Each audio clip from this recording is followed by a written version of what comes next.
bayasisa ngebradi. Ndihamba ngenyawo. Ndiyakwindawo kuthiwa usenkolo. Haleluya. Bafika ilizwi elithi aba bantu ubakhokheleyo abangobakho.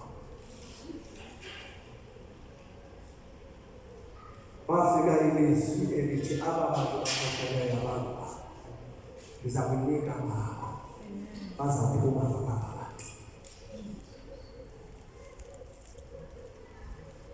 Aba bantu bakhokheleyo abazokuva ngapha. Ndiza kunika ngako. Bazaphuma ngapha.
Igala ngabakhohlisa abantu. Bantu ngegama likaJesu.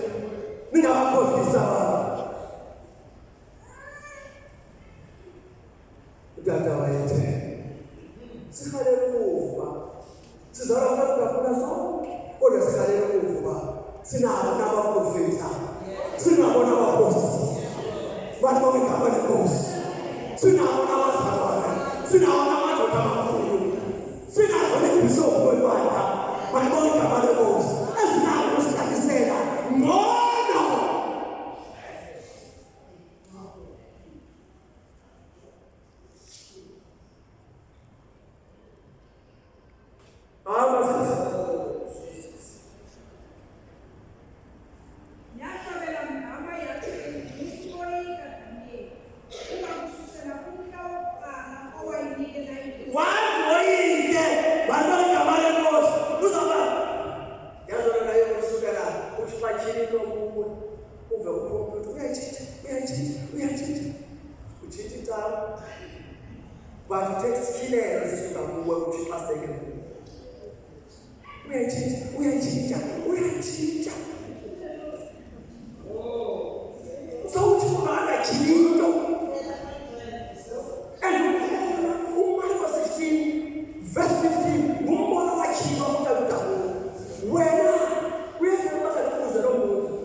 Uthe uqala umsebenzi wathini uThixo kuwe?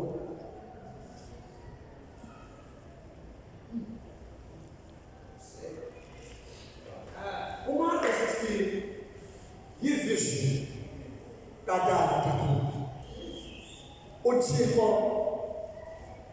awamthuma phana nisekhona wena uThixo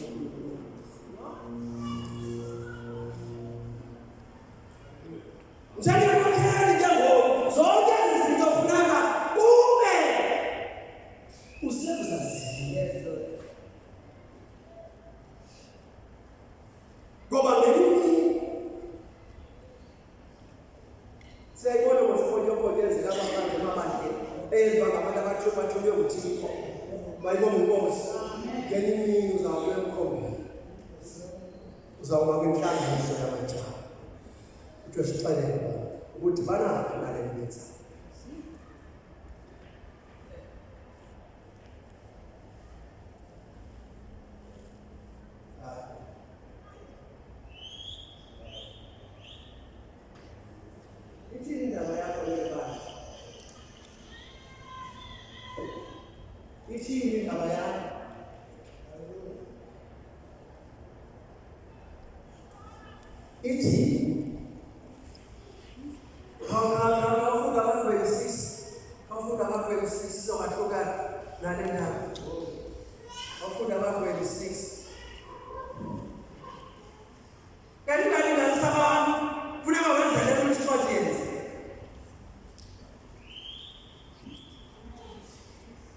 Verse 15.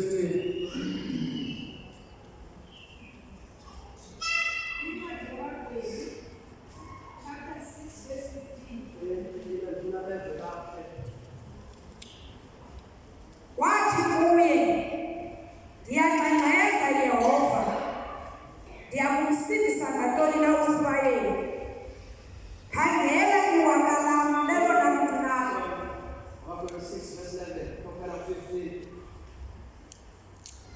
Abakhweli, chapter 6, verse 11. Kavani ingelosi kaYehova yeza yahlala phansi komthi omkhulu owawuse-Ofra owawungukaYowashi umAbhizere. Ngoxa uGidiyoni unyana wakhe wayebhula ingqolowa esiqovelelweni sewayini ukuze ayifihle ngokukhawuleza ingaqonwa nguMidiyani. Yaza ingelosi kaYehova yabonakala kuye yathi kuye, uYehova unawe qhodi elinamandla. Ngoko uGidiyoni wathi kuyo, ndiyangcangceza nkosi yam, kodwa ukuba uYehova unathi, kutheni ke ngoku ukuba sifikele koku konke? Kwaye ziphi na izenzo zakhe zonke ezimangalisayo? Yazikhangela izinto zakhe. Zikhangelwa emthandazweni. zikhangelwa ekuzinqwemeni ngoba ufuna ube nexesha lokuzinqwema kwabanye abantu kuba uyokhangela izinto zikaThixo zezi zibuzwa kuKristu ngoba yini umsebenzi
umahluko wokuthula kwakho phambi koGidiyoni bekukhona abantu abebethulile but uGidiyoni yena uhlangene nesithunywa esimthumayo esimxelela umyalezo kaThixo futhi uverse 11 amamele abantu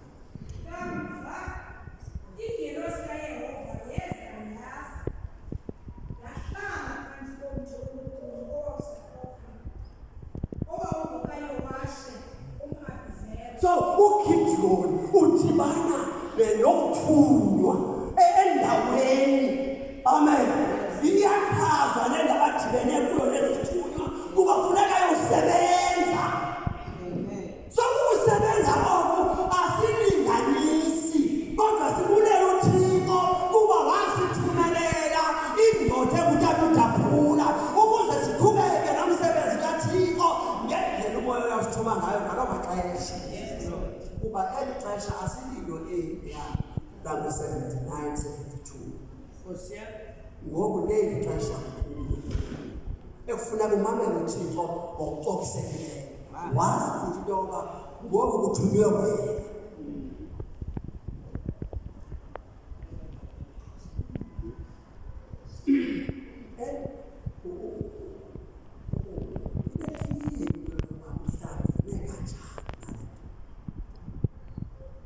wena siyayiqonda into yoba wabe kwizandla umntana odaphula uThixo wakunceda nam ndabe kwizandla umntana odaphula uThixo wandileka ngoku yoba usebenza lo msebenzi uhlangene kanjani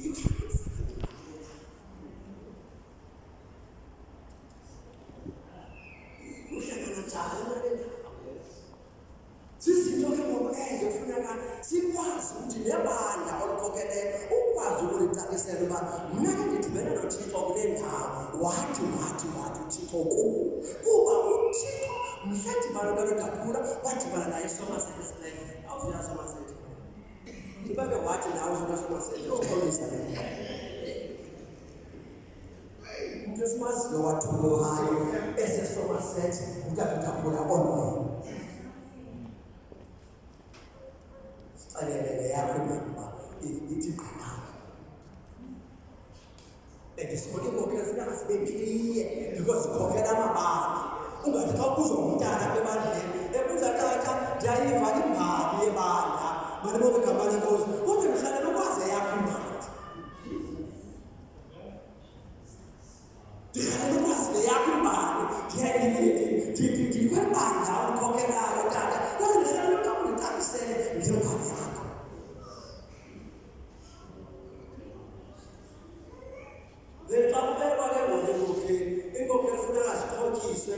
ziyazi ngoba ngenye imini ziyaphenduleka nothi bakuthi funeka ziphendule bazawungena kuloo ndaba ngenye imini ungabazi bangena apha ebandleni babuze uhlala ngaphandle hamba sisi kodwa uGidiyoni unyaka wakhe wayegula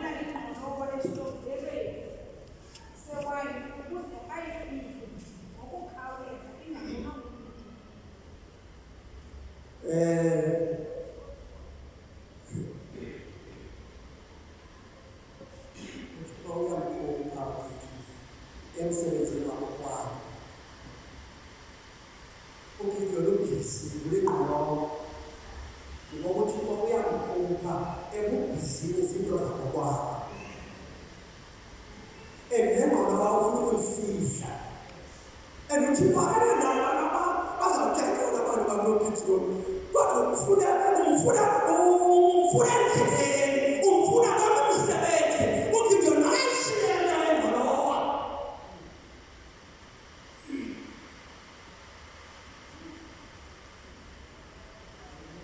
Umkhupha emsebenzini, umfaka emsebenzini. Umkhupha emsebenzini, umfaka emsebenzini. Kodwa lo msebenzi akufaka kuwo ngomoya. Isizwe sikathini, ngomoya. Abantu bakathini, ngomoya. Abantwana bakathini, ngomzisa. Abantu bakathini bakuthini.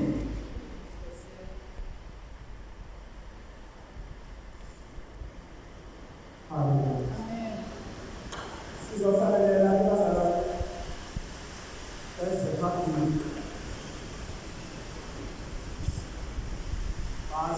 Balungiselele ungqobo. Igama leNkosi manibonge. Sisahlabela njalo. Sizawugcina-ke izinto zabo, izingubo zabo, sisondeze sisahlabelela. Manibonge igama likaJesu. Sicela-ke izitulo zabo, kwezi izitulo size ngaphambili. Amen.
Verse 18.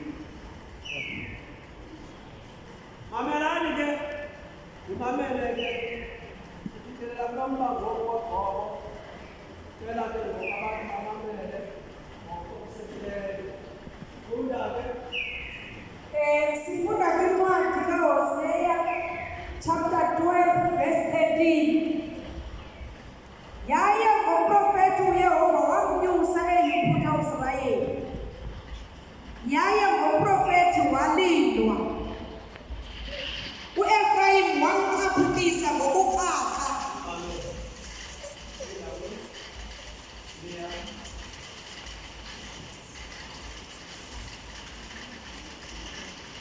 uYehova wamnyusa uIsrayeli eyiphutha ngomprofethi ke. Wagcinwa ngoprofethi ke.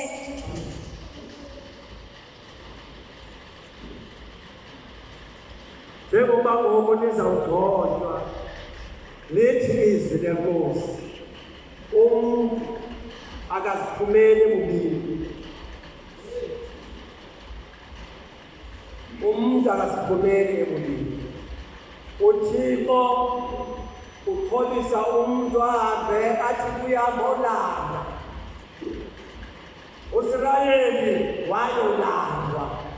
uThixo wombathisa umuntu ekufuneka ayolanda uIsrayeli.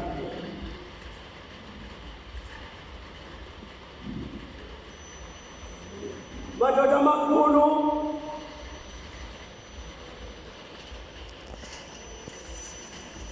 uThixo uba sowumlibele umsebenzi wakho, ndicela ungawulibali. uSirayeli wayonanjwa ngomprofeti, kanjalo uSirayeli wagcinwa ngomprofeti. Ngoba mana ungekho muntu ebekhokhela uSirayeli okwaziswa nguThixo, uSirayeli wafa wonke. Yiyona nto ukuthi ezinyimvumi zithi uSirayeli akabhejwa ngoba unomprofeti.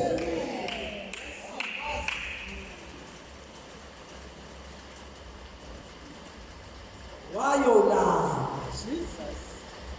ngomshumayeli uSirayeli.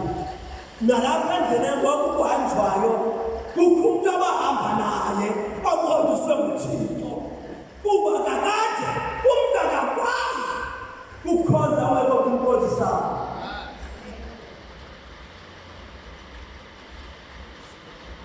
Uba kukhona umkhozisayo akamkhonzi uThixo, kodwa xa umuntu amkhozisayo, masinomzekelo silapha. Yintoni lenza igama lakhe? Selusaka.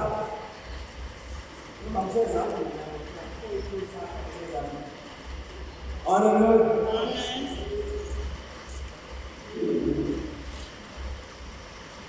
Uba khawuhamba ingqolo ke yinto lithi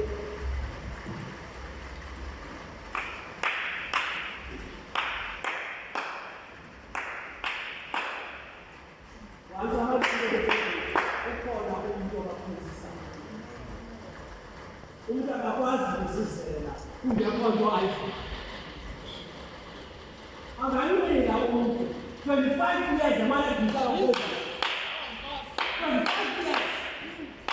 Makuba aba bantu bangayiyeki le ngqolo bangabi umhlangano.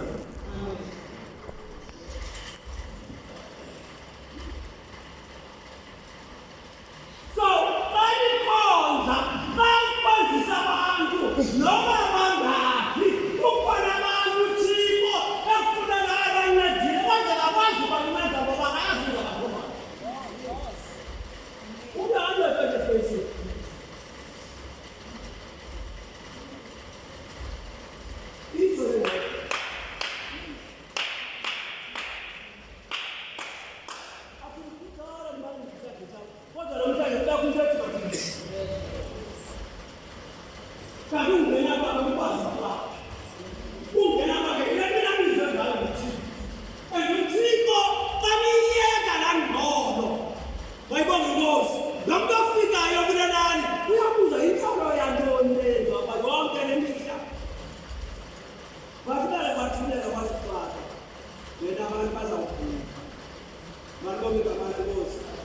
omnye uze kumakazi wakhe, omnye uze kudadobawo, omnye uze esitobeni sakhe esithile. Kodwa ngenxa yengqolo athi bendiyafika mnisa kodwa zivale ngqolo mabendiye phaya ndiyofika isithukuthezi kanti kokuza kwakhe. Ibekela ileka le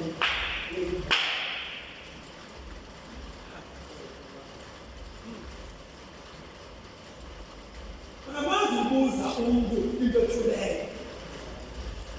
Kodwa into enengqolo phakathi uyabuza into yoba yingqolo yakoni.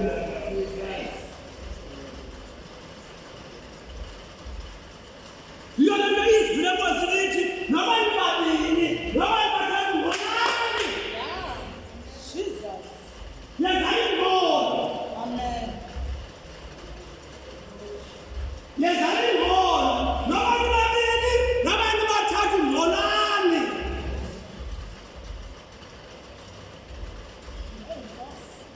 Indaba yami iBhayibhile.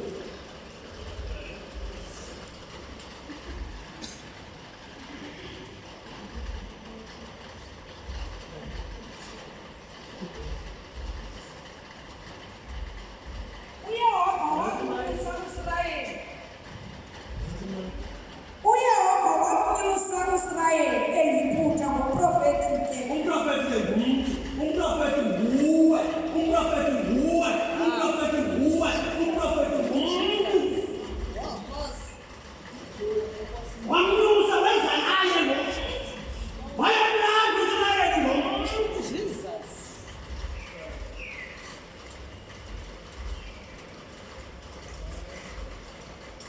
Noba belicelo balanda kodwa namhlanje kufuneka lemalanga ngokuthi noba ngikhulumile ebantwini kodwa kufuneka niye ngamandla ngoba kukho amazwi anginayo into yanamhlanje futhi uyazithethela ngokwakhe ethethela lento yanamhlanje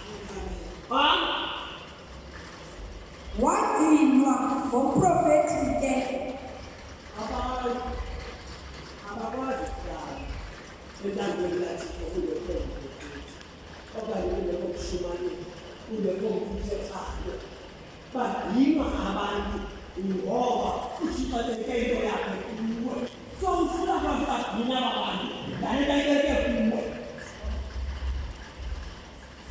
lento ayeke kuwe uyibeke udinwa abantu bakhe lento ayeke kuwe uyibeke ukubona ngabantu bakhe uze nawo kuye wathini alapha